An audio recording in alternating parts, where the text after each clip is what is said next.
Yo quiero hablar esta mañana, ya tengo algunos días de estar estudiando un poquito más despacio la restauración que Nehemías hace. Jerusalén es tipo para nosotros de la iglesia.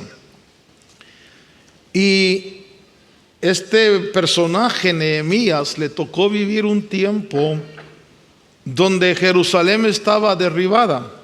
Ahora, Jerusalén, dice el libro, que tenía sus murallas derribadas,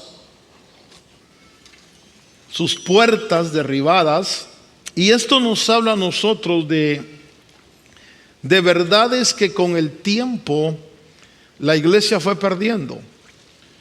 Cuando leo el libro de Joel y leo lo que dice Joel profetizando del tiempo donde Jesús estuvo, Joel nos da una visión de algo glorioso, de algo precioso. Creo que los 4 evangelios no hacen honor a la realidad que vivió Israel cuando Jesús estaba ahí. Ellos extractaron algunos testimonios, ellos quisieron plasmar algunas cosas para dejarlas escritas para la historia, pero considero que fue más glorioso de lo que está escrito. Porque Joel habla de abundancia, Joel habla de maravillas. Ver, por ejemplo, la multiplicación de los panes, de los peces, cómo las multitudes observaron ese milagro, comieron de ese milagro, disfrutaron la bendición del Señor. Eso debe haber sido glorioso para mí, la época de oro, sin menospreciar, por supuesto, el tiempo del derramamiento del Espíritu Santo. Pero la época de oro que Israel vivió fue cuando Jesús estuvo caminando en esas calles. Y su enseñanza, toda su enseñanza era tan fantástica que dice la Biblia que la gente pasaba días sin comer. Imagínense. Puedo entender a un adulto, pero entender a un niño que se le va el hambre, que no come y que está con los padres ahí oyendo la enseñanza de Jesús. Puede entender también cómo cuando Jesús hablaba había un efecto tan poderoso, tan especial. Las enseñanzas que quedaron en la Biblia creo que son extractos nada más de las esencias que Jesús habló. Nunca nadie había hablado así, dijeron los alguaciles que quisieron prenderlo. Y el Señor prepara un equipo, y la Biblia dice que le dice a Pedro: voy a edificar mi iglesia, una iglesia que va a tener poder sobre el Hades, una iglesia que va a tener poder sobre las influencias de la muerte. Nosotros leemos el libro de los Hechos, experiencias maravillosas como, imagínese usted ver pasar, caminar a Pedro y la sombra de Pedro desarrollar milagros, sanidades. Es decir, aquello fue una manifestación de la gracia de Dios abundante. Primer mensaje de Pedro, 3,000 almas llegando a la fe. Para Dios levantar un pueblo lo puede hacer con 2 mensajes. Bastan 2 mensajes y 8,000 almas para un rebaño. Y se vivió una época que para mí es fantástica. Dice que se dedicaban a la enseñanza de los apóstoles, y Jesús vino a traer la luz verdadera, la enseñanza verdadera. Jesús dice en los libros que quedaron, la luz verdadera ya alumbra. Y empezó a transmitir el mensaje de Dios. Luego los apóstoles lo transmitieron. Y aquella gente vivió experiencias que es la única sociedad, fíjese usted, que venció la necesidad. La Biblia dice que no había ni un necesitado entre ellos. La Escritura dice que todos tenían las cosas en común. Eso quiere decir que esa sociedad o esa gente venció la envidia, venció el egoísmo, venció el egocentrismo.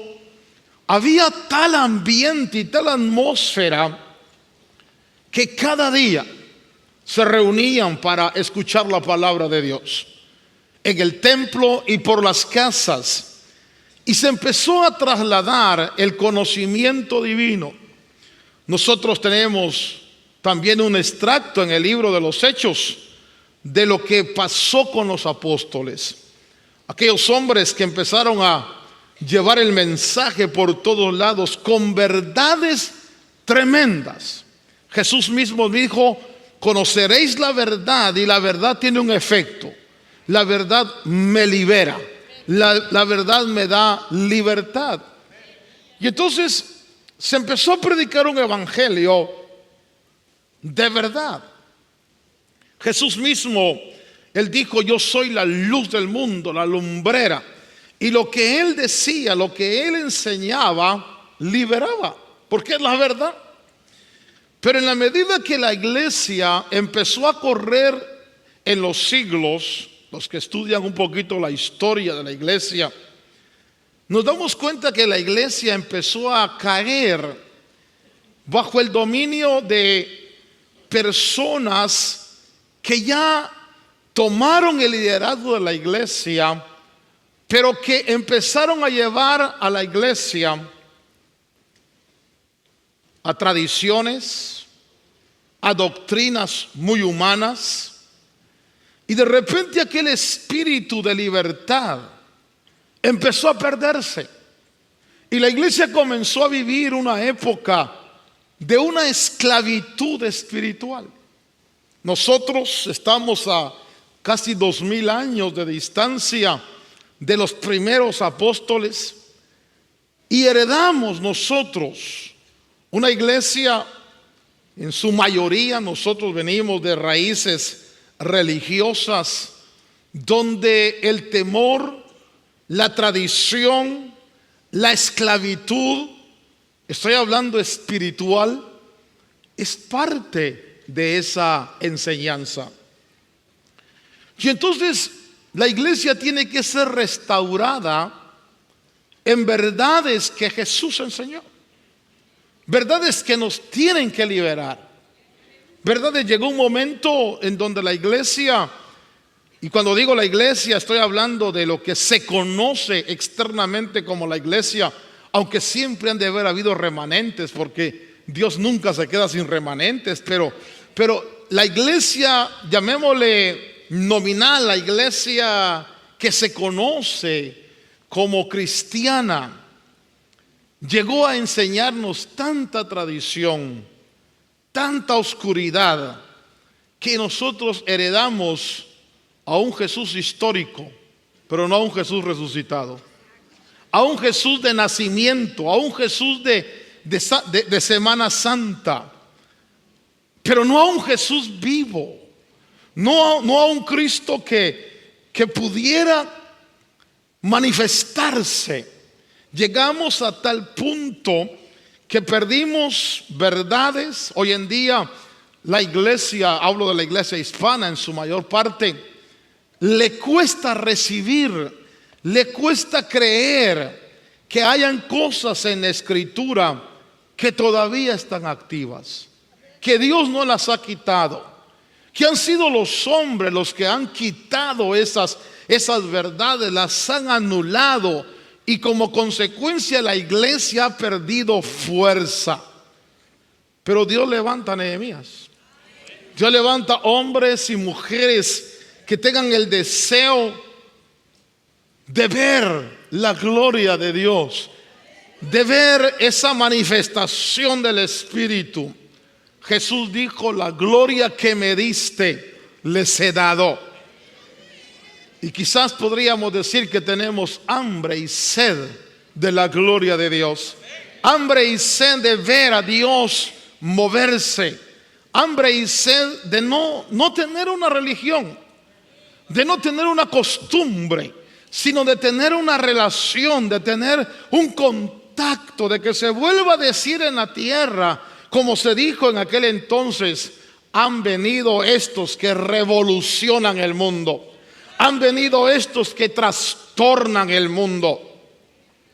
Y entonces Nehemías, que es un libro de restauración, que es un libro, hermano, donde pude encontrar, déjenme recordarle algo que compartía con los hermanos. Nehemías ora al Señor, le pide al Señor, le dice: están en oprobio, están en tremendo conflicto, pobreza.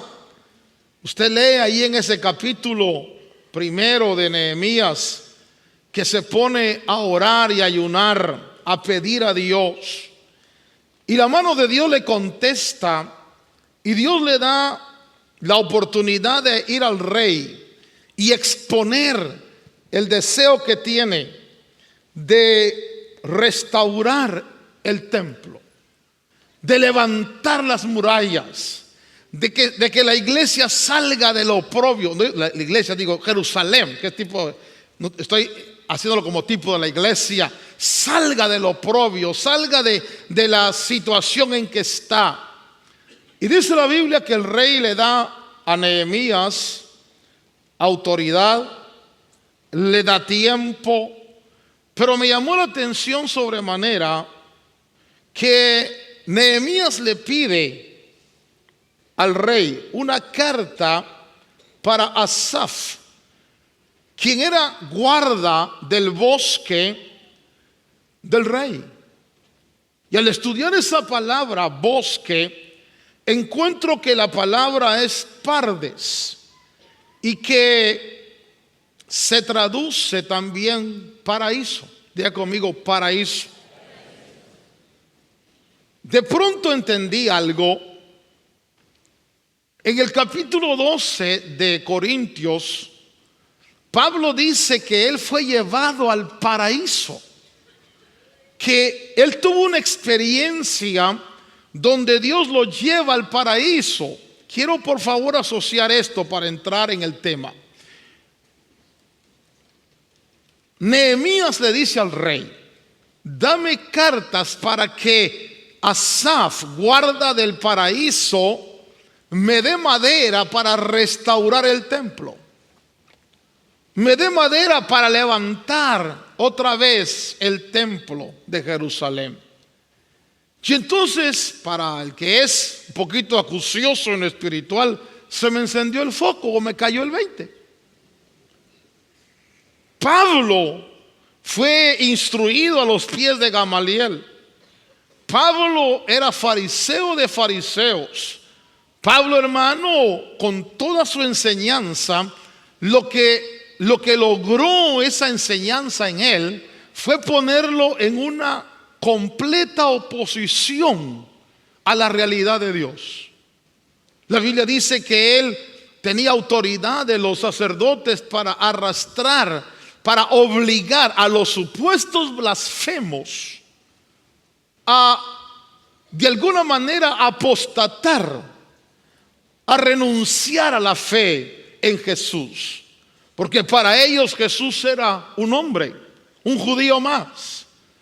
Su visión no había podido alcanzar la realidad que Pedro alcanza, porque en resumidas cuentas alcanza solo por revelación. Cuando Pedro le dijo: tú no eres Jesús, el hijo de José y María, tú eres el Cristo, el Hijo del Dios viviente. Cuando pudo ver lo que había dentro de Jesús, Pablo no lo captó con su enseñanza. Pablo no lo captó a los pies de Gamaliel. Y va camino a Damasco persiguiendo a la iglesia. Y usted sabe la experiencia, cómo el Señor, hermano, se le presenta en Damasco, cómo lo tumba a tierra, cómo Pablo tiene una confrontación terrible, porque él cree que está en favor de Dios, pero ahora hay una luz poderosa que le hace oposición y que lo tumba a tierra. Y quizás el pensamiento de Saulo era: pero si yo vengo en el nombre del Dios de Israel, ¿quién es este Dios que puede frenarme? Y él le pregunta: ¿quién eres tú? Porque yo vengo en el nombre del Dios de Israel. Y le contesta la voz: yo soy Yeshua, yo soy Jesús, a quien tú estás persiguiendo. Ahora yo quiero que piensen en el colapso mental. Quiero que piensen en la dificultad mental que tuvo Saulo. Toda su vida preparándose para servir a Dios. Y ahora resulta que está en oposición de Dios. Ahora resulta que en lugar de servir a Dios, Dios lo tiene que tumbar a tierra. Y toda su enseñanza, toda su preparación tiene un cisma, un caos interno. Pero entendí algo. Pablo dice en su testimonio: conozco un hombre que hace 14 años, si en el cuerpo o fuera del cuerpo no lo sé, fue al paraíso.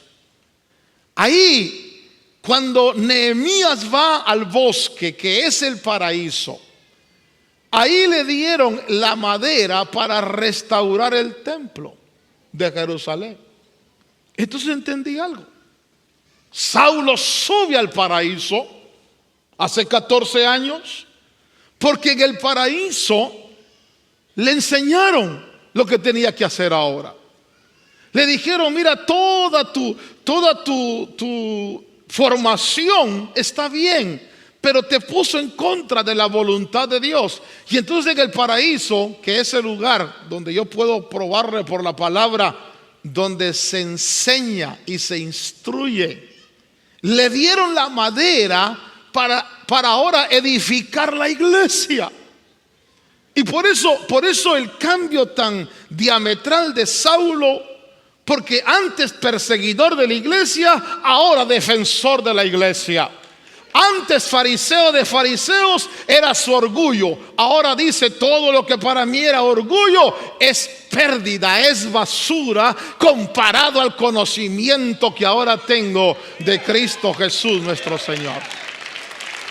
Entonces comienza Saulo, el perito arquitecto de la iglesia, y la iglesia empezó a ser formada, empezó a ser desarrollada. Las verdades que están en la escritura trajeron bendición a mucha gente. Hermano, usted puede revisar el libro de los Hechos, como Pedro hablando, el primer mensaje ungido. Pedro dice, cuando se levanta en el aposento alto, y Pedro dice: estos no están borrachos. Porque la gente decía: están borrachos, están ebrios. Y Pedro dice: no están ebrios, sino esto fue lo que dijo Joel. Y entonces los estudiosos de la Biblia, diga conmigo, hay que leer la Biblia. Ellos dijeron: un momentito, si esto que está pasando en el aposento alto es lo que Joel dijo que sucedería después, tenemos que revisar lo que pasó antes. Porque antes de que fuera el derramamiento del Espíritu, Joel dijo: y sabrán que en medio de ustedes estoy yo, hablando Dios. Y entonces ellos dijeron: no puede ser. No puede ser que esto sea el derramamiento que dijo Joel. Y entonces Dios estuvo en medio nuestro. Y entonces el corazón les pegó, porque se dieron cuenta que ese Yeshua, ese Jesús que habían crucificado, era Dios que caminó entre ellos, que hizo milagros entre ellos. Hermano, imagínense el pensamiento tan tremendo: matamos al autor de la vida. crucificamos al autor de la vida. Pero entonces cuando el compungimiento viene, cuando el arrepentimiento viene, Pedro les dice, pero hay una salida. Dice, arrepentíos y bautícense en el nombre del Señor, porque para vosotros es esta esperanza y esta promesa. Y entonces comienzan a edificar la iglesia. Y la iglesia, hermano, en los primeros años disfrutó, por así decirlo, de una claridad de revelación. Por eso se dedicaban a la enseñanza de los apóstoles. Hay un juego que a veces jugamos, que es un secreto que se dice de oído a oído. ¿Sí ha jugado usted, verdad? De repente la primera persona le dice a la otra, el cielo es azul. Y la otra le dice, dicen que el cielo está a su lado. Y el otro, de que anda alguien a su lado. Y el otro, y al final el que llega ya no es el cielo, es azul. Eso pasó con las verdades bíblicas. De pronto empezaron a transmitirse y de repente los oyentes y nosotros, amados, déjenme decirle, a 2000 años de distancia, muchas cosas que nos han llegado. Nos llegó, por ejemplo, no sé, yo lo digo con respeto, hay quienes se enojan conmigo, pero yo fui católico, pues, ¿verdad? Católico, apostólico, romano. Creo que fui, ¿cuánto tiempo, mamá? Como 2 años, ¿verdad? 2 años desde que nací. El cura me echó el agua bendita y se me cayó el pelo desde esa vez. Mi familia religiosa, vivimos una religión que vendió las verdades, una religión que ocultó la revelación que libera y que transmitió una tradición, hermano, que bien o mal, pues por lo menos era una pequeña luz. Bendito sea Dios que nos hablaron de Jesús, nos hablaron del Cristo crucificado. Gracias a Dios no nos hablaron de Buda, porque hubiéramos estado metidos en conflictos como los chinos. Pero las verdades del principio se empezaron a diluir. Y de pronto hay en la historia de la iglesia que la gente, fíjese usted, la gente es tan sencilla a veces, tan crédula, tan manejable, tan manipulable, que empezaron a creer que el perdón se podía comprar. Y empezaron los señores estos inteligentes a vender indulgencias. No sé si usted ha leído eso en la historia. Y entonces la gente quería tener relación con Dios, quería tener contacto con Dios. Pero le enseñaron que podía comprar su indulgencia, comprar su perdón. Voy a hacer un pecadillo por ahí, señor cura, ¿cuánto me cuesta el perdón? Y el cura decía, depende qué tipo de pecado, hijito. Y entonces se les enseñó incluso hasta rezar a las mujeres, a la Virgen. Y si usted sabe la oración de la Virgen, le decían, Virgen Santísima, tú que concebiste sin pecar, permite que yo peque sin concebir, Señor. Y cosas por el estilo. Y como compraban la indulgencia, y empezó la gente a caer en una tradición rutinaria. Bendito sea Dios por hombres que Dios levantó, que se empezaron a rebelar contra la tradición y empezaron a escudriñar la Biblia y empezaron a ver en la Biblia. Déjeme decirle, la Biblia es un libro tan fantástico. tan fantástico. Pero es un libro que necesita ojos abiertos, porque lo puede leer el hombre más inteligente de la tierra, pero si sus ojos no están abiertos no le entienden nada. Pero lo puede leer el más sencillo, el casi menos inteligente de la tierra, pero a quien Dios le ha abierto los ojos y es una fuente de revelación. Y entonces empezaron a descubrir verdades que la iglesia debe de retomar como la herencia que Dios le ha dado.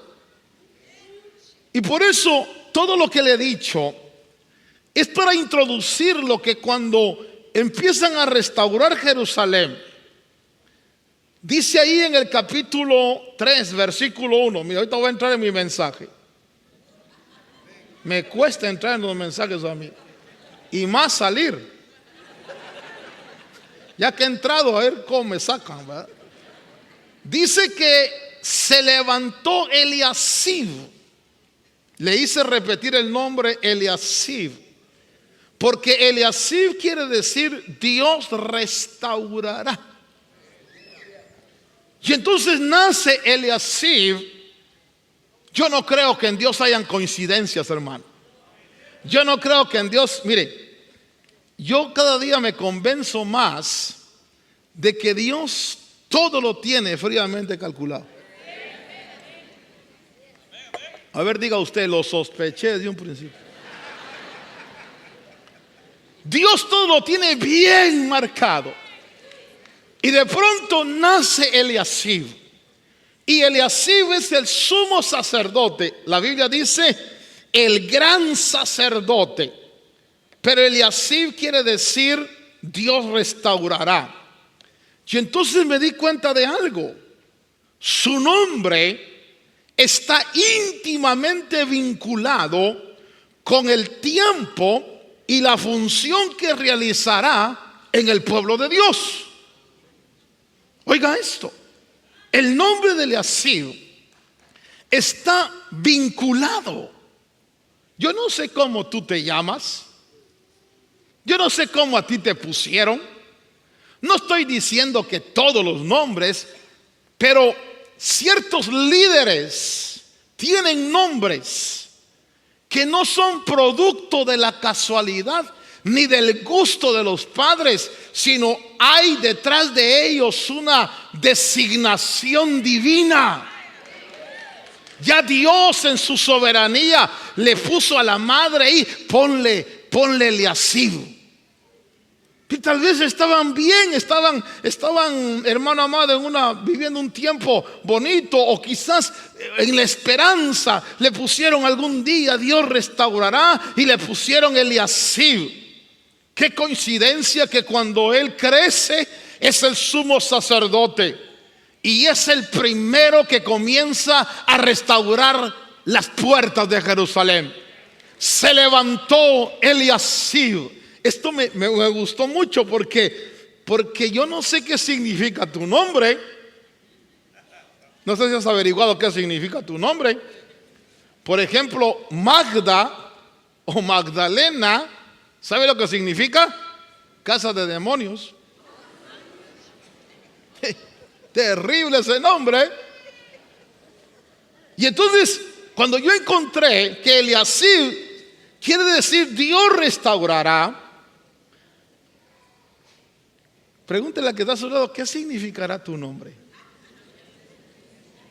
¿No será que Dios te designó para este tiempo? ¿No será que aún en tu nombre?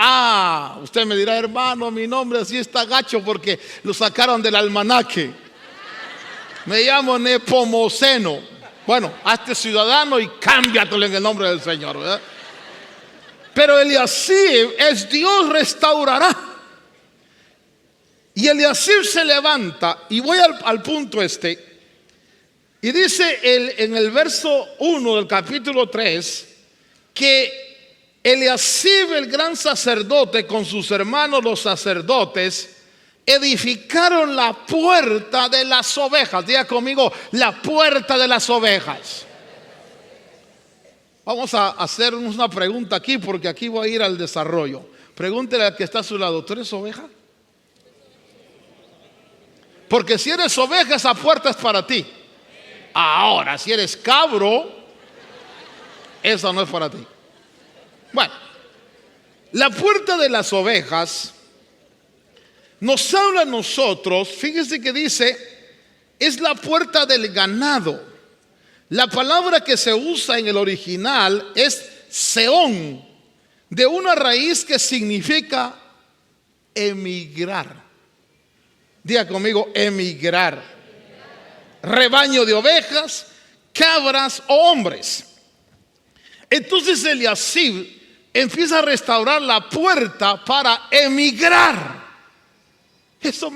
Mire, eso me encendió el foco y dije: nosotros las ovejas estamos emigrando del reino de las tinieblas al reino de la luz.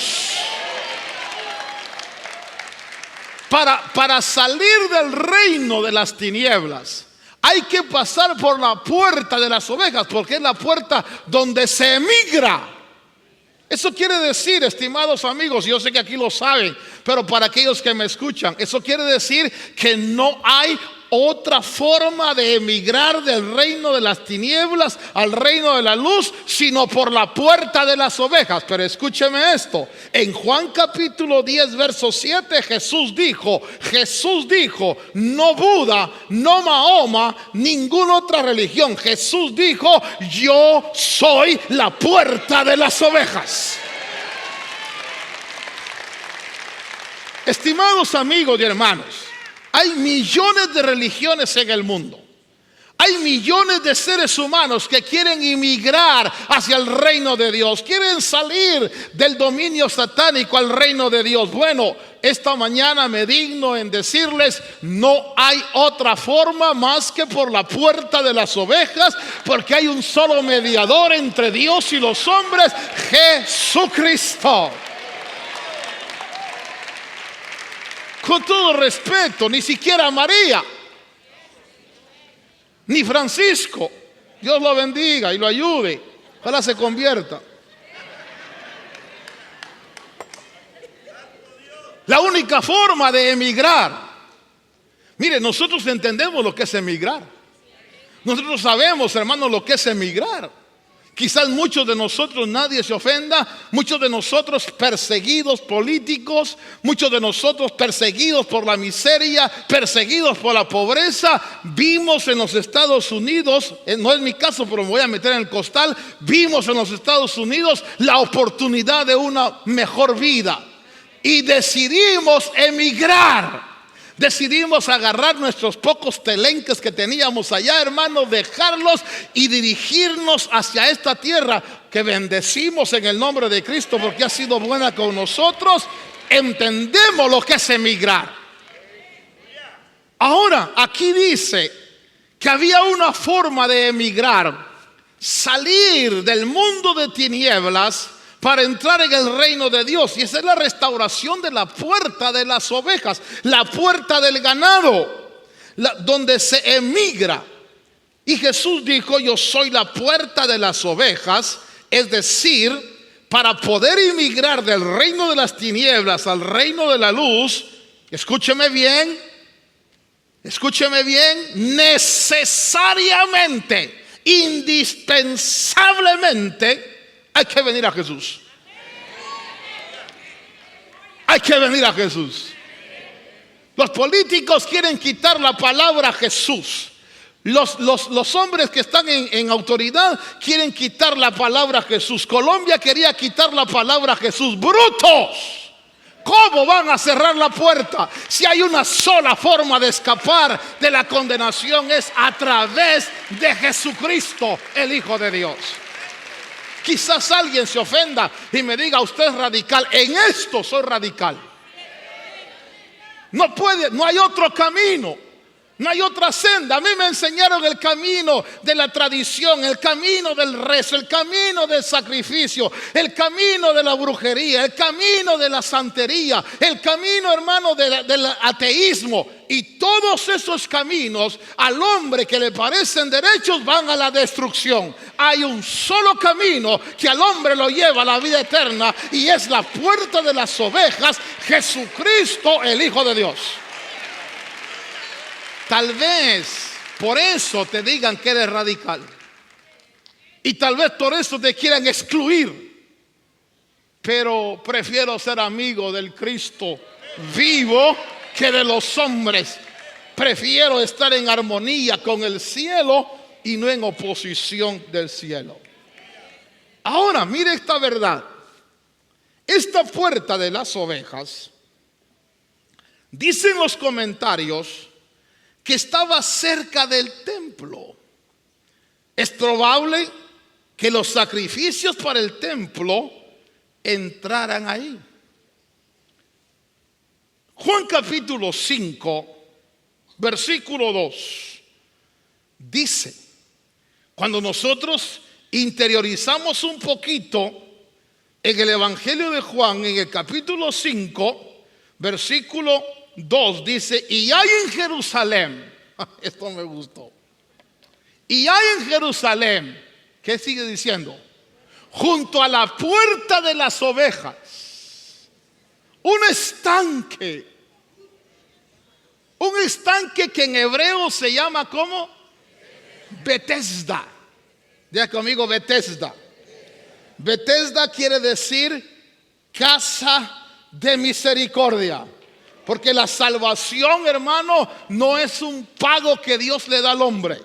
No es ni siquiera, hermano, algo que el hombre se puede ganar. La salvación es por la extensión de la misericordia y la gracia de Dios al ser humano que está en pecado.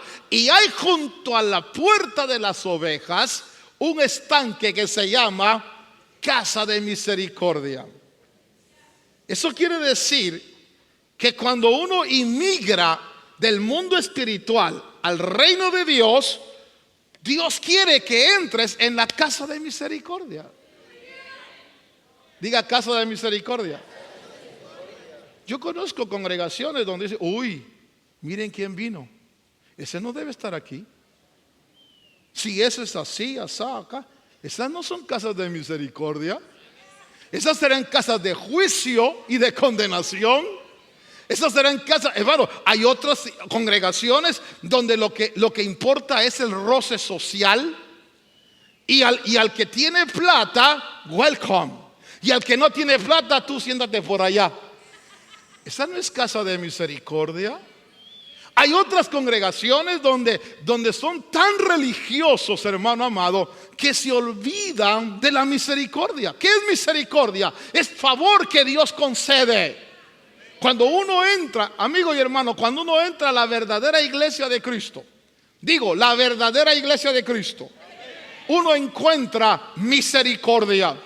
Porque uno viene, hermano, tal vez hundido, tal vez perdido, hecho pedazos, hermano, pero lo que encuentras es a un Padre que te dice, yo te amo así como eres. No tienes que fingirte, no tienes que cambiar. Esta es una casa de misericordia. Pero algunos manuscritos antiguos no le llaman Betesda, sino le llaman de otro nombre. Dice que le llaman Betsaida. ¿Y sabe lo que quiere decir Betsaida? La casa de la pesca. Es que aquí es donde tiramos la red. Ahí vienen tiburones, pirañas. Ahí el evangelista, hermano, ese tira la red. El evangelista dice, venid a mí todos los cargados y cansados, y tira la red, hermano. Y después le deja la red llena al pastor. Y el pastor tiene que ver cómo saca. ¡Ay! Piraña, me agarró el dedo. Y de repente unos pulpos allá abrazando todo. Este pulpo. Y empieza a seleccionar los peces. Otros dicen que no era Betsaida, sino Betzata. Y esto me gustó. ¿Sabe qué quiere decir Betzata? Casa del olivo. ¿Y sabe de qué me habla el olivo? De la unción. Casa de la unción. Casa de la pesca. Casa de la misericordia. Pero dice, oiga bien, y hay en Jerusalén junto a la puerta de las ovejas. ¿Por qué junto a la puerta de las ovejas? ¿Por qué tuvo que dejar la Biblia junto a la puerta? Porque está diciendo, miren, el que emigra del mundo de las tinieblas al mundo de la luz, tiene que pasar por el estanque de la misericordia, el estanque de la pesca y el estanque del olivo. Pero allá hay, vea con sus ojos espirituales, allá hay un dato interesante. Dice que ese estanque tiene ¿cuántos pórticos? 5.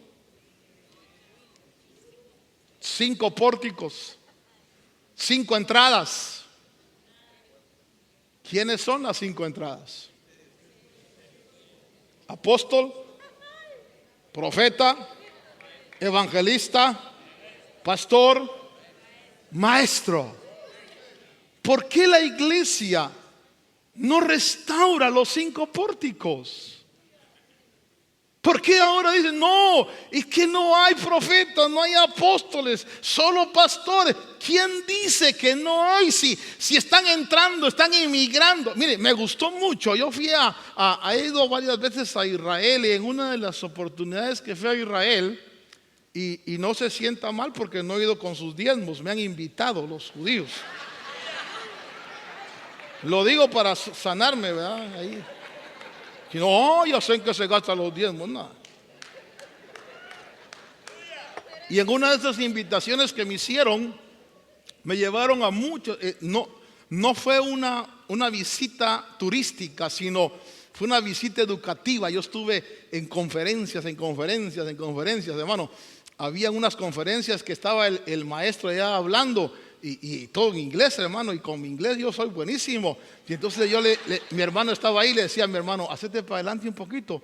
Y él me decía, ¿por qué? Hacete para adelante. Y se hacía para adelante y aprovechaba para echarme un pescadito ahí yo, ¿verdad? Pero ahí me enseñaron algo. Si usted se cree que es israelita, y usted dice, yo soy judío, israelita, hebreo, entonces usted inmigra para Israel. Pero cuando usted entra como inmigrante en Israel, no es como los Estados Unidos. Que aquí yo entré como inmigrante, me sellaron y todo, y bueno, entre pues y mire qué hace. No, allá no.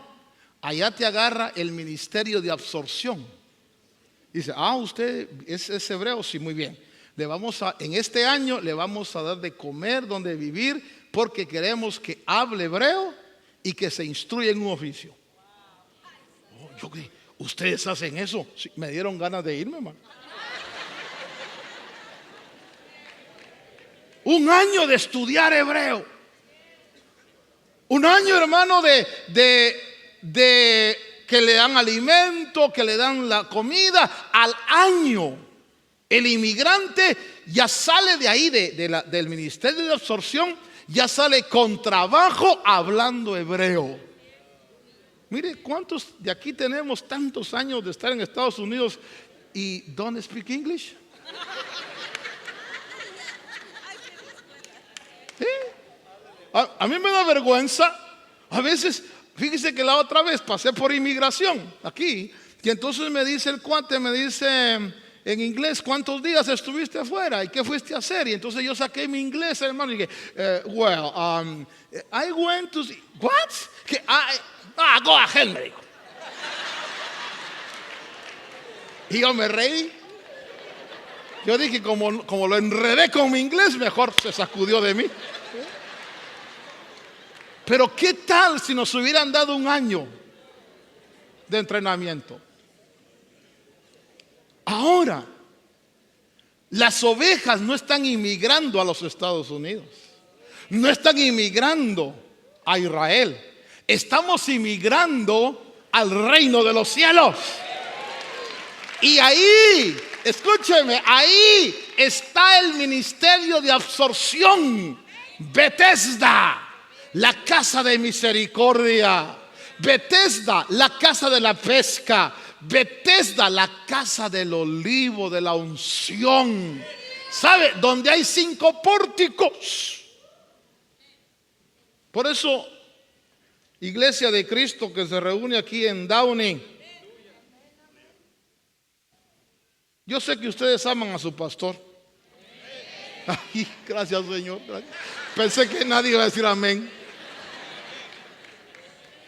Pero ustedes necesitan oír los 5 ministerios. ¿Quién va a predicar hoy? Oh, es que el hermano Otto no está. Ah, entonces no voy. No, hombre. ¿Por qué hacen eso? Ustedes necesitan exponerse al mensaje del apóstol. ¿Qué hace el apóstol? Traslada la mente de Dios.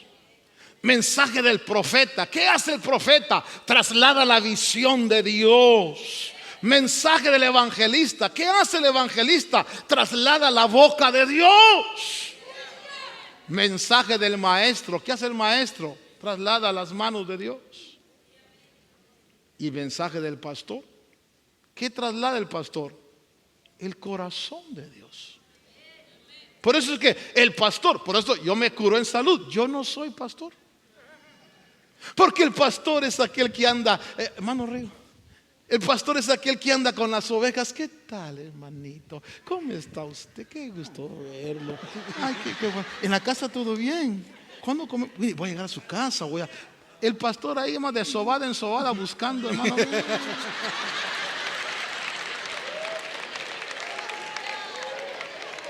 Dice, ay, es que el hermano nunca me visita. Perdóneme, yo no soy pastor. Yo funciono como pastor, pero yo creo que soy maestro. Y tal vez apóstol dicen por ahí, aunque también me han clavado el título de profeta. Y me mandaron un día de evangelista y no se convirtió nadie. Pero le echo los 5.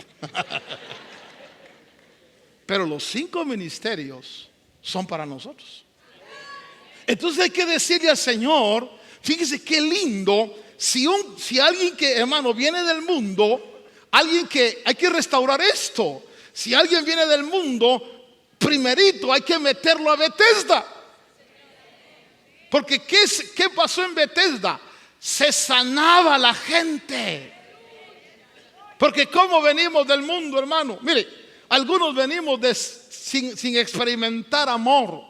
Otros venimos decepcionados, otros venimos frustrados, otros venimos engreídos, otros venimos, hermano, que petulantes. Y entramos a Jerusalén, a la salvación.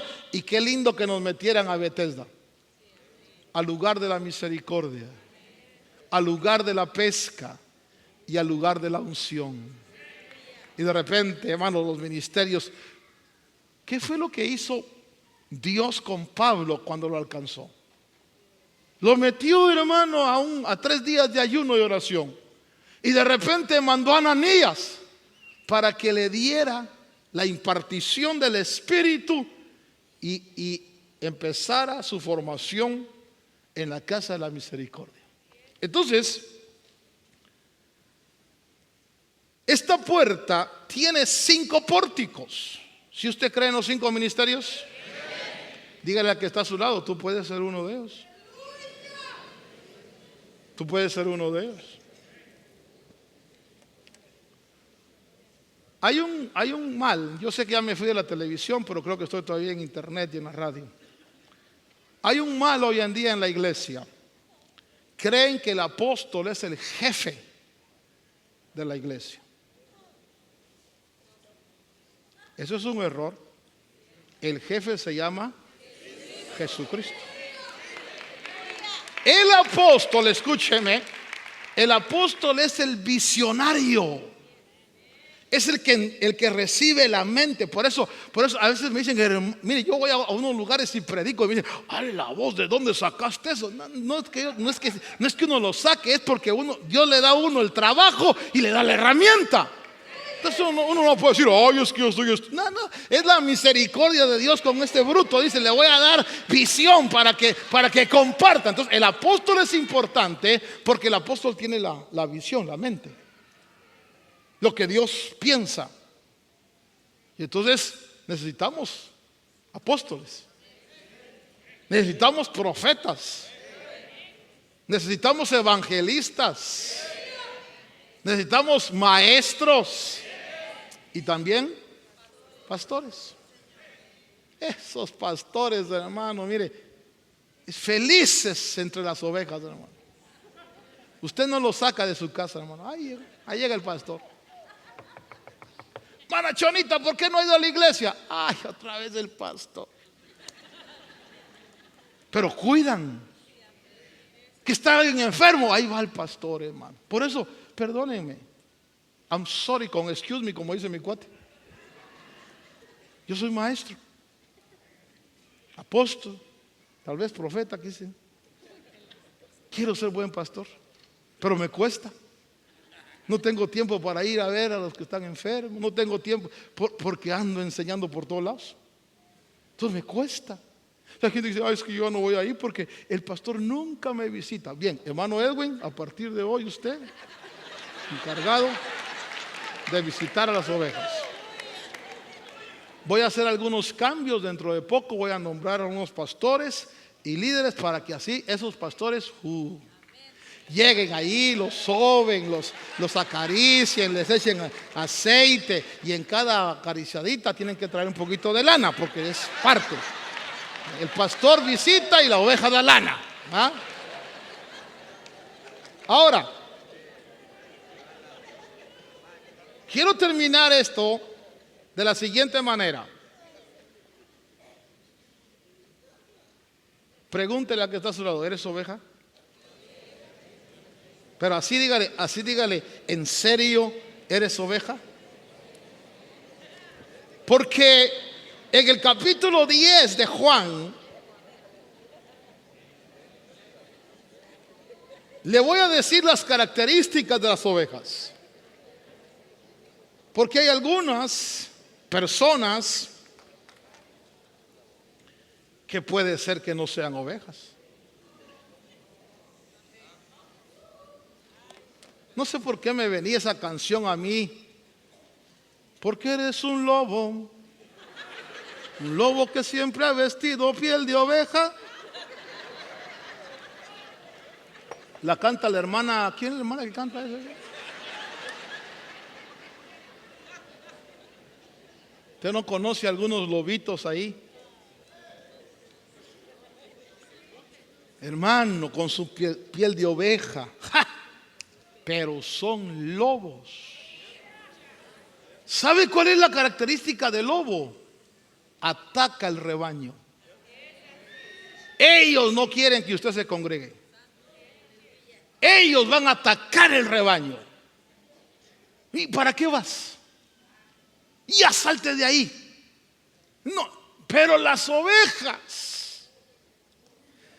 La primera característica que quiero que usted vea en Juan capítulo 10, Evangelio de Juan capítulo 10, versículo 1 dice, vamos a decir Juan 10:1, en verdad os digo que el que no entra por la puerta en el redil de las ovejas, sino sube por otra parte, ese es ladrón y salteador. La primera característica de una oveja es que tiene redil. Pregúntele acá a su lado, ¿cuál es tu redil? Mire, hermano, la gente que es ermitaña, solitaria, que no tiene redil, perdóneme, podrá ser cabro, caballo, venado, dinosaurio, pero no es oveja, porque las ovejas tienen un redil. Y entonces, si usted es oveja, tiene que tener un redil. Si su redil es llamada final, usted viene contento al redil. Pero el lobo le dice, no vayas ahí. Segunda característica de las ovejas, verso 3. Las ovejas, diga conmigo, las ovejas oyen la voz de su pastor. Yo voy a ser osado esta mañana. ¿Para cuántos yo soy su pastor? Levanten la mano. ¿En serio? Bueno, las ovejas oyen la voz de su pastor. Los quiero ver en el Congreso de Intercesión. A todos. Porque vamos a combatir contra las huestes infernales. Y un leño solo no hace mucho fuego, pero todos juntos hacemos una tremenda fogata, ¿sí?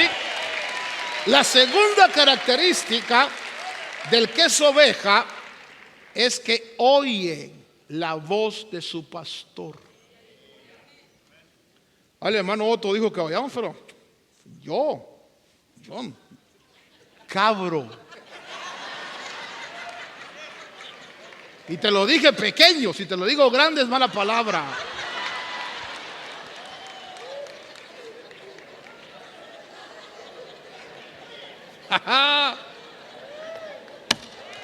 Verso 4.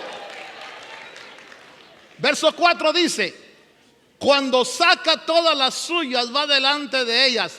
Las ovejas lo siguen. ¿Por qué? Porque conocen su voz. Entonces las ovejas, ¿a quién siguen?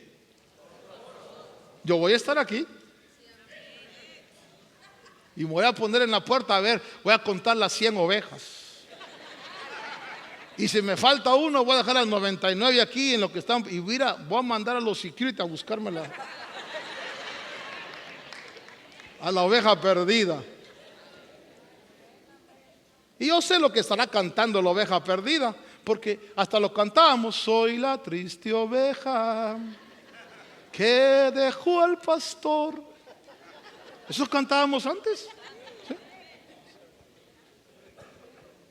¿Cuál es la otra característica de la oveja? Verso 5. Esto es lindo, hermano. Al desconocido no seguirán. Huirán de él, porque no conocen la voz de los extraños. Mire, voy a decir algo. La gente que oye la voz de los extraños y los sigue, nunca fueron ovejas que Dios me dio. ¿Escuchó eso? Estaban arrimados. Pero nunca fueron ovejas del redil. Por eso, qué interesante, fíjese que en Israel se juntan los pastores, todos, y con sus rebaños. Y entonces un pastor se levanta y canta o silba, y todas sus ovejas, ¡pum!, todas las de él, se paran y se van con él. Ni una se va de otro pastor. El otro pastor se para y todas se van con él. ¿Por qué? Porque al desconocido. Ay, hermano, fíjese que una hermana se fue con un hombre que está predicando. Mire, si oye la voz del desconocido, no es oveja de este redil. Será cerdito de ese aprisco, pero no oveja de este redil.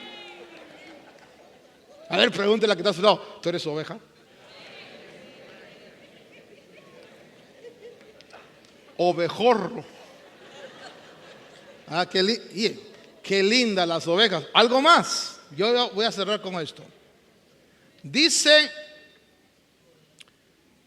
versículo, déjenme, voy a avanzar en muchas cosas. Versículo 26. Esto es tremendo, hermano. Esto sí es terrible. Verso 26. Jesús dijo, Juan 10, 26. Pero vosotros no creéis, porque no sois de mis ovejas. Ay, hermano, ¿por qué la gente no cree? Pues no son ovejas, hermano. Mire, yo estaba en Ecuador, en el mercado de Ecuador. De repente, esto hace años, había era una troca así, pero con madera atrás. Y había un ovejero. Y agarró una oveja, así mire hermano, la agarró y la tiró. Y la oveja, hermano, cayó. No hizo bulla, no hizo bulla. Yo me acordé como cordero mudo.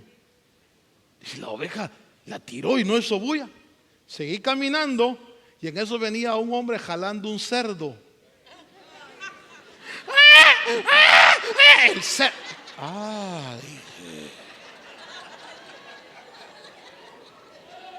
Esos que como se quejan, que como murmuran, que como chían, no se parecen a las ovejas.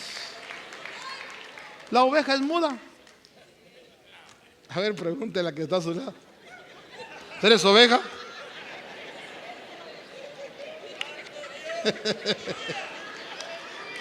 Trate, mire, a la oveja la trasquila el pastor, le quita toda su lana y la oveja, hermano, toda la lana, la deja peloncita, ahí va la oveja contenta, hermano. Pero quítele unos pelos al cerdo y usted va a ver cómo chía, hermano. ¿Para qué das ofrenda? ¿Para qué diezmas?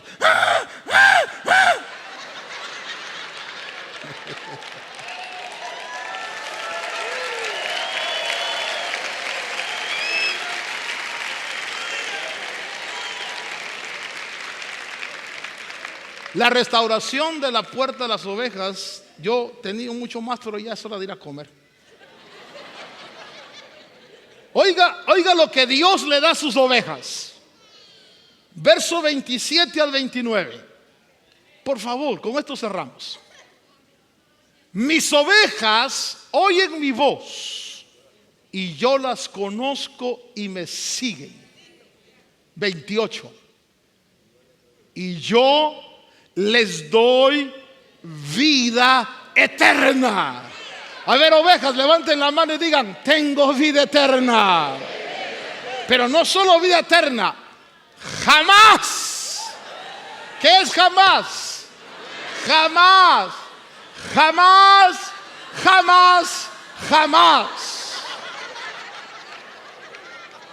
Hasta me dieron ganas de cantarle al Señor: jamás he dejado de ser tuyo, ¿verdad? Lo digo con orgullo. Tuyo y nada. Estoy hablando de Dios, hombre. Jamás perecerán.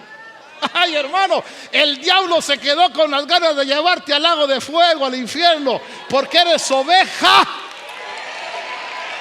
Jamás perecerás. Y lo tercero, esto me gusta: y nadie, diga conmigo, tengo seguridad. Ni lo alto, ni lo bajo, ni los ángeles, ni principados, ni potestades, ni la muerte, ni la vida me podrán separar del amor de Dios en Cristo Jesús. Nadie.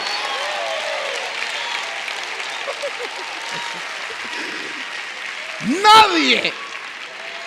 Es que esa palabra nadie le ha de doler al diablo, le duele a la religión, le duele, hermano, le duele a tus enemigos.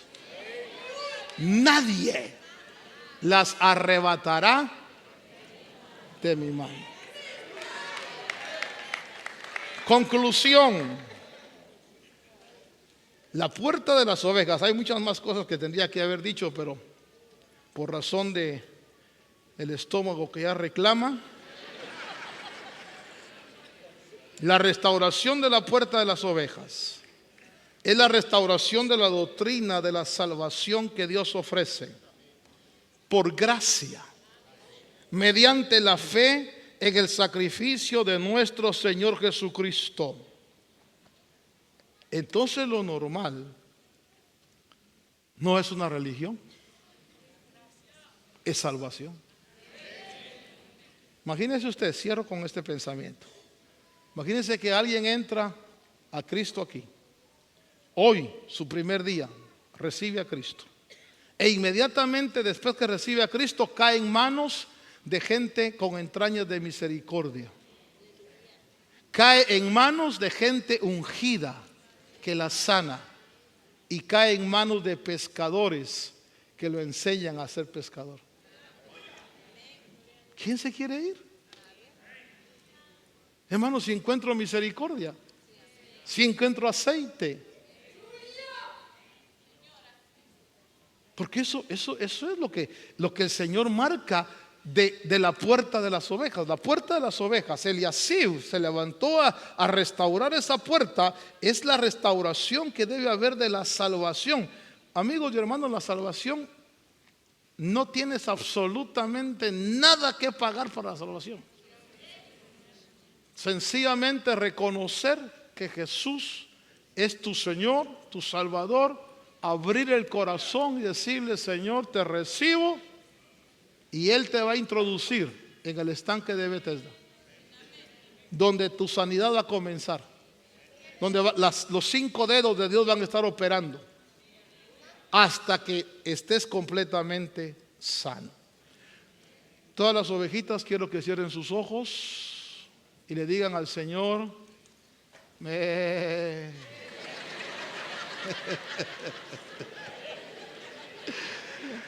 Si alguien hace piénselo bien, hoy puede ser oveja. En lo que usted cierra sus ojitos, déjeme preguntar: quizás esta mañana, quizás alguien por primera vez quiera recibir a Jesús como su Señor y sientes que Dios te está llamando y quieres acudir al Evangelio de Cristo. A mí me gustaría orar por ti. ¿Qué te pido? Que ahí donde estás te levantes, vengas al frente y digas: yo quiero, yo sé que soy oveja de Dios, yo sé que soy gente de Dios, pero hoy tomo por primera vez mi decisión de abrirle el corazón a Jesús y reconocerlo como mi Señor y como mi Salvador. ¿Habrá alguien que quiera hacerlo por primera vez esta mañana? ¿Que sientes que Dios está tocando el corazón y quieres venir a los pies de Cristo y decirle: te abro mi corazón? La invitación está abierta para ti y yo, que ya somos ovejas del Señor. Tenemos vida eterna porque somos ovejas. Jamás pereceremos y nadie nos arrebatará de la mano del Señor. Eso es seguridad, por ser ovejas. Hoy, pero tengo conflictos, estoy enfermo. No te preocupes, para eso está el estanque de Bethesda, para que los ministerios vayan trabajando poco a poco y tú cobres tu sanidad, crezcas, seas lleno de la unción. ¿Habrá alguien que quiera recibir a Cristo? ¿O quizás todos somos cristianos? El Señor es mi... ¿Quieres cantarlo conmigo? Nada me faltará. El Señor es mi pastor. En pastos Delicados, Él me hará descansar. Junto a aguas de reposo me pastoreará, confortará mi alma, me guiará por sendas de justicia, por amor de su nombre.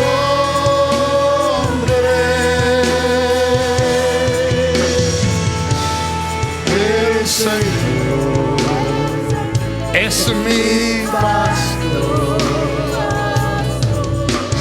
nada me faltará, nada me faltará, nada me faltará. Levante su mano derecha al cielo. Padre Dios, gracias por ese regalo maravilloso que nos has dado, la salvación de nuestras almas. Al tener nuestra mano en alto, Señor, bendecimos a tu pueblo, bendecimos cada vida, cada varón, cada mujer, Señor. En el nombre de Cristo declaro, Señor, sobre cada uno de ellos en fe una semana de paz, de prosperidad. En el nombre de Jesús bendecimos, Señor, a los que están presentes y aún los que no pudieron estar. Los bendecimos en el nombre de Cristo. Gracias, Señor, por Jesús. Amén y amén. Dele un abrazo a su hermano. Dígale: Dios te dé una linda semana. Ve con la paz y el gozo del Señor. Amén.